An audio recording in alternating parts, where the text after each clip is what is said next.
And what's important to you? The issues. And what are the issues? The number one issue, of course, is our economy, folks. Amen. And why is that our economy? Now, the economy, we talk about it, sounds like one issue, but it's not. It's a single issue, but it's not a singular issue. That economy is propped up on 5 pillars. And what are they? There's public safety, there's public education, there's health care, there's infrastructure, there's housing. Why is that important when you're talking about who the governor is? Because the governor is the person who appoints the person over the Department of Public Safety. The governor is the person who appoints the people to the state school board, which by and large, by our Constitution, decides the direction of public education in this state. The governor appoints the person over DHHS, the Department of Health and Human Services, which determines how healthy our healthcare industry is. You want to vote for personalities?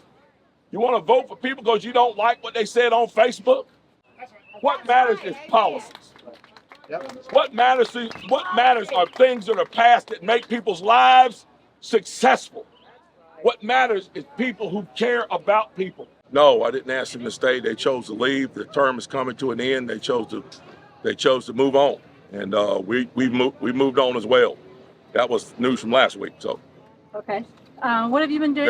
You do know there's a hurricane out in the west right now, right? So, you do know we've been out there for 6 days on the ground out there delivering supplies. You do know that, right? You do know we organized helicopters to come out in relief because we didn't get any help from the governor. You know that, right? So why are you asking me about my staff that left? Okay, well, okay. About that that's too, it. Who's next? Real quick, you mentioned that Governor Cooper. Hold on just a second. You mentioned the Franklin County Sheriff. That's what you. The Franklin County Sheriff has been doing great work, and for him to be under political attack because of it is a bunch of crap. We've been to Buncombe County 3 times now. 3 times. We've been to all these other parts as well, even parts that are inaccessible by road, and we flew in. The response has been horrendous, and I think that you folks need to highlight that. You like to highlight what was supposedly said 15 years ago on some website or something that I didn't say. But let's highlight the fact that there's been a very poor response to this storm and people are suffering because of it.